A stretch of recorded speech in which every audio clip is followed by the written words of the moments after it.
بسم الله الرحمن الرحيم. السلام عليكم ورحمة الله تعالى وبركاته. أحبابي في الله، أكم نجادر توفايا بقدر التاني بقرب دين يروح أنا مجي الحمد لله رب العالمين. دي كده ولا نها جوز من جدا فيديو هنرد إن شاء الله ونولي لازم وبكى يا دقيق يعني ماكينة بتأمن جار دكتورا تا برسيسان تا أكن تا يوتيوبر تا هم فيدته بكى أتياد مثلا أن يادنا كبيادا متاتيا bakkan geewu fedhu takka nan qabaa jechuu atillee akkasuma qabda.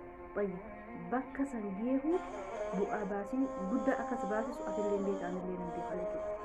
Waan kanarraa dubbannaa viidiyoo kiyya gadhumaa daawwadhaa, laayikii sheer sabskiraayikii godhaa siniin jedha. Yaada qabdanillee komentii barreessaa kan jira. Akkasii yaada kanarratti yookiin qissaa wanni kanarratti qissaa takkasti ni himu. Guyyaa takka namicha xumuuhaa yookiin bakka yaade geewu fedhu takka jiru. Yaadni namicha sanii maal yoo jettanii mana ajaa'ibaa kan bitachuudha jechuudha. Mana akka namatti tolu fuulduraaf mustaqbala isaatii yookiin jiru isaa fuulduraaf ilmaan isaatii hunda mana tolu mana isaan isa ilmaan darbullee yaadni isaa mana akkasii bitachuu ture jechuudha namichi kun. Guyyaa takka eega namichi kun yaada kana sammuu isaa keessatti naqateen booda mana soqukke. Guyyaa takka osuma soqaa jiru suuraaleedhaan manaa suuraaleen manaa kan mana babbareedaa qabu agare. Yeroo kana mana kana keessaa filatee suuraa takka fudhatee mana isaa gale maktaba bakka dalagaa isaa filatee kaahate. Ganama yeroo dalagaa bobbahes suuraa kana laala. Galgala yeroo galuu ka'es suuraa kana laala. Yaadni isaa mana kana bitachuu ture jechuudha. Osuma haala kanaan bara dheeraaf jiraataa jiru rabbiin isaa laaffisee mana san bitatee jechuudha. Mana san bitate. Mana san gaafa bitatu suuraa ilaalaa bahe sanillee dagate. Mana sanillee mana akka duraan yaada akkasiisan akka qabaachaa ture hin dagate. Mana san kee jiraachuu ka'ee barri bara taree amata lama amata sadii yeroo dheerachaa deeme jechuudha. Osuma haala kanarra jiru guyyaa takka mudiirri sharikaa sanii maktaba biraat akka jijjiiran ajaje meeshaalee kaartoonii guuranii jechuudha. Gaafa kana meeshaalee kaartoonii guuranii maktaba duraaniirraa gara maktaba haariyaa yeroo jijjiiran meeshaa fedhan maktaba haariyaa kanatti rasaasabanii jechuudha. Meeshaa feene immoo achuma kaartoon sadii dhiisanii makzana amma maktaba haariyaa kanatti guuran. Osuma haala kanaan jiraachaa jiranii ammallee mudiirri seera haariyaa baase meeshaa makzana kee jirassan katti haajamnu sirreessa katti haajamnu fuudhaa darbaa jedhe ajaja baase. Gaafa kana mucaan namicha mana bitachuu yaadu sanii waliin jira. Yeroo kana kaartoona babaasanii yeroo meeshaa ilaaluu ka'an mucaan mana san agarte.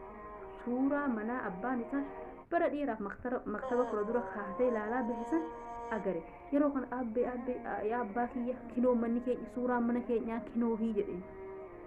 Yeroo kana abbaan ni rifate. Mucaan maal jechaa jira jedhe. Mucaan dhuguun baana suuraa mana isaaniiti.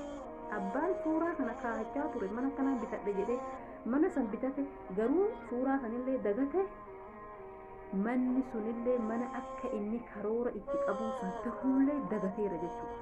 Yeroo kana abbaan rifatee mana laalee suuraa laallaan akkuma mucaan jedhe suuraa mana isaaniiti jechuudha.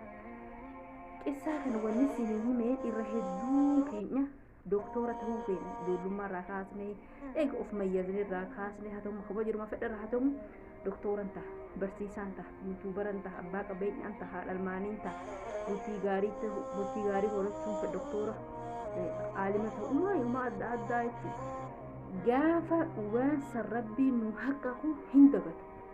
Akkuma bakka kan akka giheen yaani dhugaa namni gargaarsa rabbiitiin eegasanii asbaaba sababaa arma jala barbaachisu dalaguudhaan bakka yaada isaati giya. Namni bakka yaadaa takka geeruuf haala xiqqaa haala salphaa kanatti isinitti hin fakkaatin obboleeyyan kiyya. Ta'abii guddaa qaba bakka yaada keessa geeruuf. Ta'abii san ta'abdee bakka yaada keessa yeroo geessu akka ati waan kana yaadachaa turte waan kana godhachuuf haamilee qabaachaa turte maaltu si irraanfachiisa sammuu dhukkubsataadha jechuudha.